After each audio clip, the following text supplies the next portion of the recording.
Hello and welcome to Four Questions with Jeff. This is our regular Tuesday conversation at 7:30. I'm going to wait a few minutes and let a few people join us. We have some good topics tonight. Again, this is Four Questions with Jeff, and we're going to have a conversation like we did last week.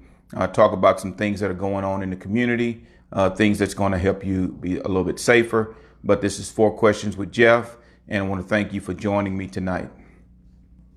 Don't forget to invite your family and friends. And at the end of our conversation, you'll be able to ask additional questions. So get those questions ready now. Go ahead and start thinking about what's going on in Precinct 4 and questions that you have may have for the community. But you can go ahead and get those questions started now. Again, this is Four Questions with Jeff. I'm Jeff McGowen, candidate for Harris County Constable Precinct 4, and I appreciate you joining me tonight. But what's most important is that I need you to get out there and vote. This Friday ends early voting for the runoff election for the primary in both the Democrat and Republican primary. So if you have not exercised your right to vote with all that's going on, that's going on with the different pandemic and everything, the numbers are rising and things like that. I want to make sure that you're practicing your safety, that you're practicing social distancing, that you're wearing your mask, that you're not gathering in large groups, and that you're washing your hands. Those things are very important right now. I hear today before I came on with Four Questions with Jeff that there's actually issues now where they're saying that the pandemic COVID-19 is actually airborne now, and it could stay in the air for a considerable amount of time. So once again, it's not political for me. I don't listen to politicians. Only person I'm listening to are the doctors and the professionals, whether it be the CDC, WHO, or the public health here in the city of Houston or Harris County. Those are the people that I'm listening to find out what it is that I'm going to do to keep my community safe, to keep my family safe. The pandemic is getting closer and closer and closer to my family and friends and people that I know. I spoke to classmates today that I graduated from high school with. I've had Army friends that have had that I fought in war with that are coming down with this virus. I've had family members that have died from this virus. So each of the 131 plus thousand people that have died, that's a name. It's not just a number. And we just need to make sure that we understand how serious this is. It's affecting the younger group now as opposed to older folks. But the thing of it is that I saw on Facebook a parody of Little Red Riding Hood, and the little girl said the wolf was the coronavirus, and the little girl was going through the woods, and she said, I'm not concerned about coronavirus. And the wolf said, well, I just want you to take it home to your grandmother.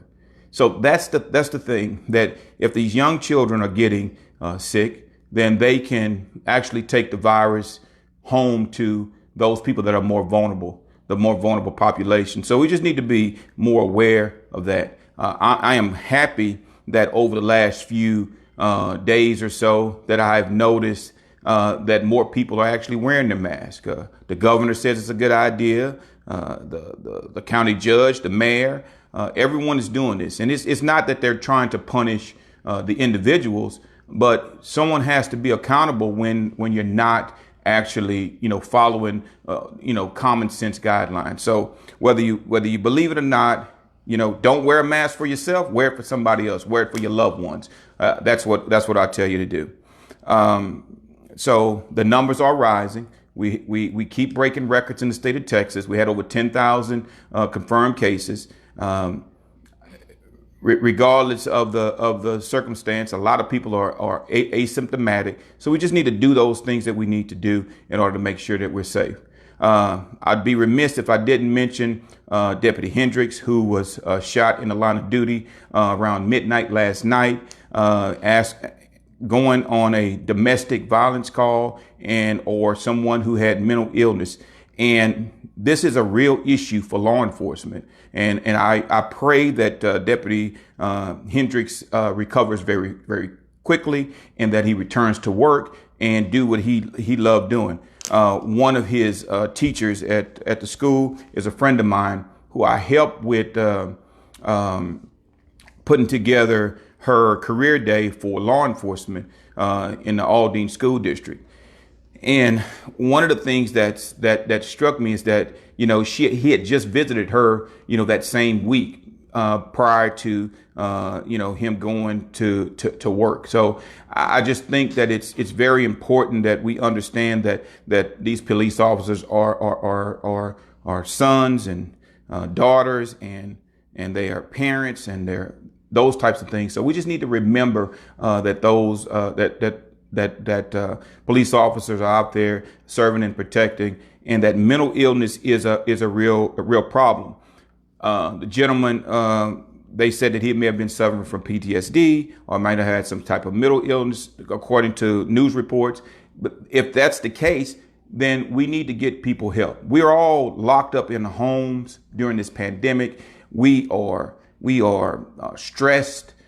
We are, looking for jobs. We're doing those types of things, and money's not coming in, and then things start to bother us. So we just need to make sure that we're doing what we need to do to take care of ourselves and also take care of our family members. So if you see someone that's stressing out, having some issues or anything like that, you can call the crisis hotline.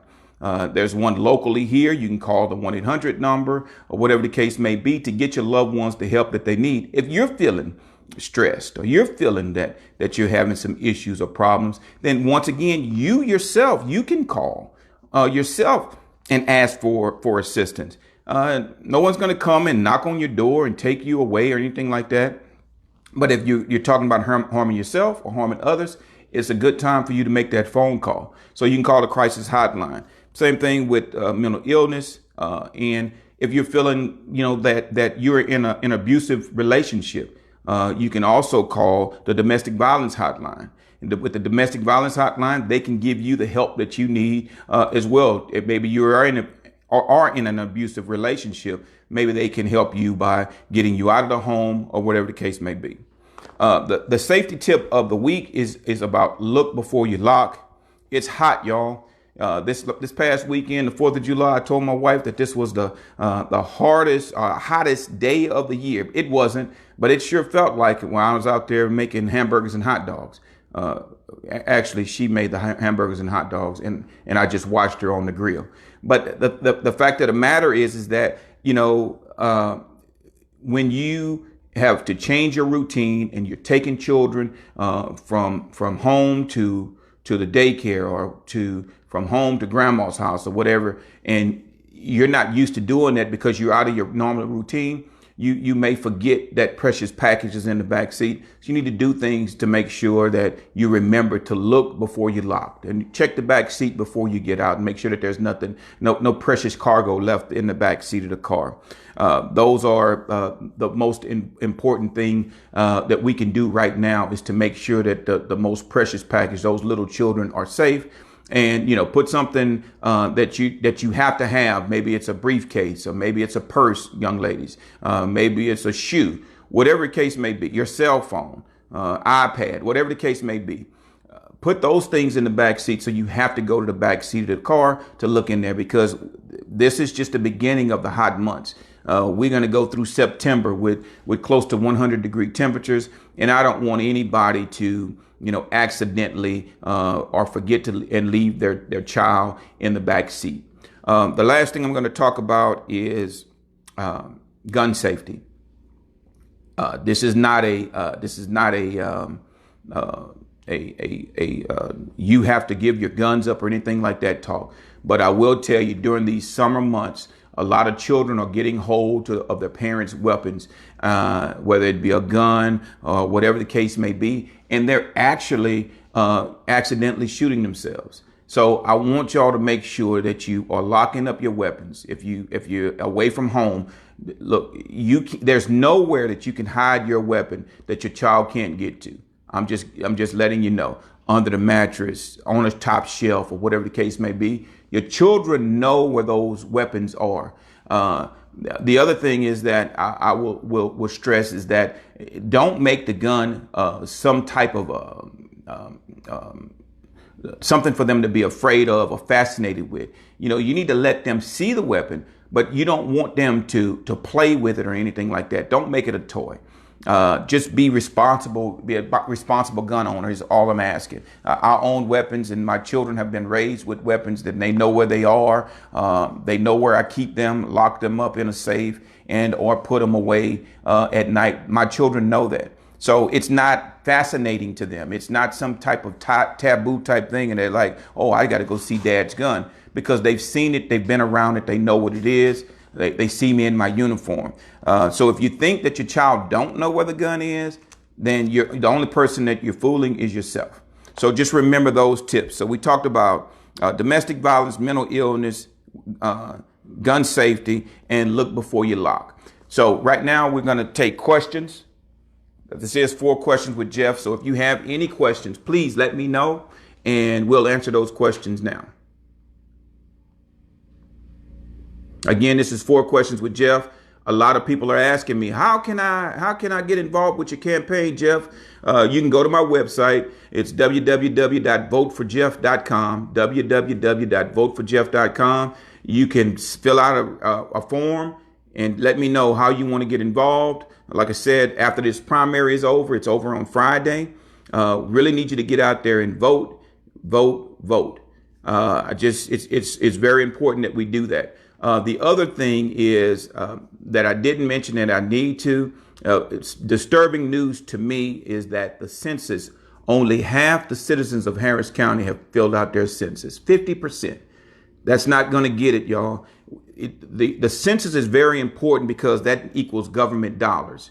That equals law enforcement presence in the areas that you need it. It means that better schools. It means funding for those schools. It means services for your area, better freeways and highways and roadways. All of that is predicated on your population. It's not just about who's going to represent you, but then the lines are going to be drawn so differently. If you're not counted, we're at home now. If you have not had the opportunity to complete your census, I'm going to tell you that it's very important that you complete your census now. It's very simple. It takes less than 20 minutes to finish that census. You can do it online. You can do it over the phone. You can send it in writing if you don't have any of those 2 methods. But doing the census it just makes sense. And everyone should take part in it. I'm not sure why we're not at 100%. They're not asking your immigration status, so everyone needs to be counted. They're not asking any other personal information. They just want to know how many people is in the home, and they may ask you your ethnicity, your race, and those types of things. But the main thing is that we need to be counted so that we are properly represented in Washington, in the state of Texas, and here locally in Harris County. So it's 4 questions with Jeff. Again, you can go to www.voteforjeff.com, www.voteforjeff.com if you want to get involved with the campaign. Remember, just because this ends now, that does not mean that you can't ask questions later on. So share the video, have a watch party later on, encourage your friends to get involved with the campaign. The only way you're going to make a difference in your community is actually getting out there and vote. I ask a lot of times. I ask the young activists and things like that, who I am very proud of the way they're handling themselves in Harris County, Precinct 4, and all around Harris County. How the protesters and the activists are actually handling themselves in such a dignified way. I ask them, what's next? What are you going to do next? Are you going to help get people registered to vote? Are you going to let them know who the candidates are and who they should be voting for? Are you voting for people who are represent your interests in what it is that you want done in your community? Those are the types of things that I'm looking for. The other thing I tell folks all the time, and I'm going to end with this before we take any questions, and that is the people are the police and the police are the people. And what that means is that you should have a stake in how you want your community policed. And if I am elected constable for Harris County Precinct 4, that is what I'm going to implement for sure. That people are the people are the police and the police are the people. Any questions? Yeah, we got our first one. How can we lower crime instead of building more jails? You know, that's a good question. And the main thing is how we actually police in America. A lot of people have asked me that question, and the main thing for me is that we need to be more engaging in the community. We need to actually work with the community, and we want to come up with better solutions instead of trying to arrest people for some crimes. We want to rehabilitate them. We want to divert them to other areas and give them the help that they need. We've been arresting folks for drug offenses, and they're addicts. Do they need to go to jail, or do they need to go to some type of rehab center? So those are the types of things that we need to look at. Criminals, hardened criminals, murderers, thieves, sexual assault. Those type of people, they need to be locked up, period. And there's no ifs, ands, or buts about it. But there are some people that are in need of help. Kind of think of it like the juvenile justice system is that there's some children that are hardened criminals that have been raised in a life of crime that are sometimes it seems like they're beyond help, but in the juvenile justice system they're in need of supervision. And I believe that there are some people that are mentally ill that are also in need of supervision, that are in need of supervision, and also some folks that are addicts that are on drugs or whatever the case may be that are also in need of supervision, not necessarily in need of incarceration.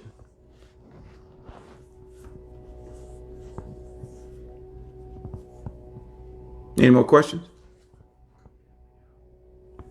Okay, again, this is 4 Questions with Jeff.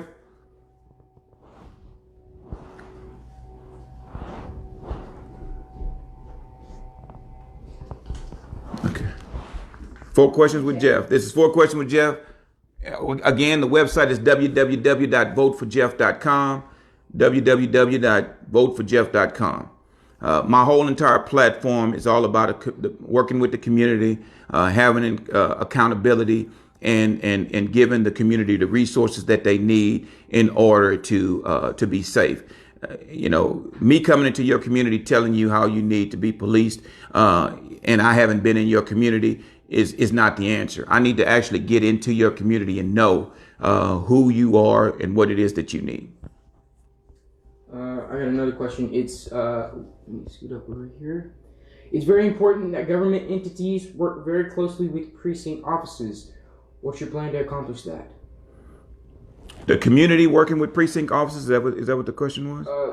Government entities working very close with precinct offices. Yeah, so there's several government entities that and that's one of the things that I pride myself in, working at Houston TransStar for the almost 5 years that I worked there, is that I was able to pull resources from different areas in order to work with those, whether it be city, county, state, or federal government. We work with all of those people. But also, that was just in getting traffic done. But then when there was a tragedy or a weather event or a freeway shutdown or whatever the case may be, then they had to pull in other resources. So it's not that I just want to work with other government entities. I also want to bring in the private sector so that we're all working together to make sure that our community is safe and that we have the resources that we need. Working with the schools, working with the probation department, so that if there is somebody on probation or parole,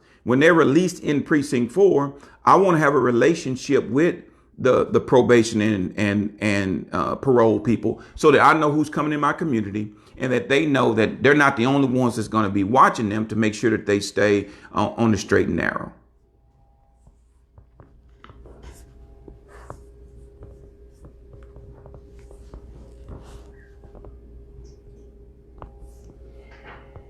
I mentioned early voting, but I was just told to mention it again. So early voting ends on Friday, and it's going to be a long day for those people working at the polls. So get in there, get early. I don't want you to wait until election day. Standing in long lines, it's going to be hot.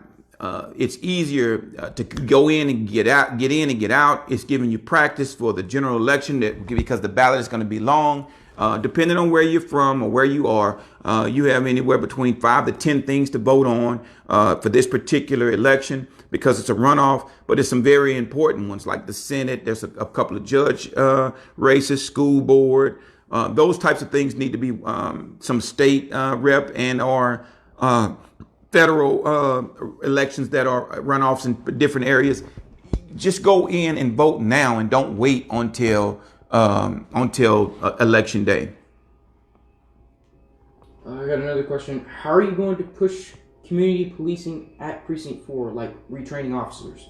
Well, the thing about it is that I'm the #1 educator in community engagement and crime prevention training in the state of Texas. I'm the go-to guy. I'm the one that everyone calls whenever they need training. Matter of fact, on Friday, I'm leaving to go to to College Station to teach a crime prevention through an environmental design class and train 2 more instructors so that we don't have to go across the state of Texas to train. So I already have a plan as far as retraining the officers with community engagement because I teach the class already. So I'm going to make sure that I have deputies in place that are actually community minded. And it's not going to be just one deputy. It's going to be the whole entire department is going to be community minded as opposed to just one person.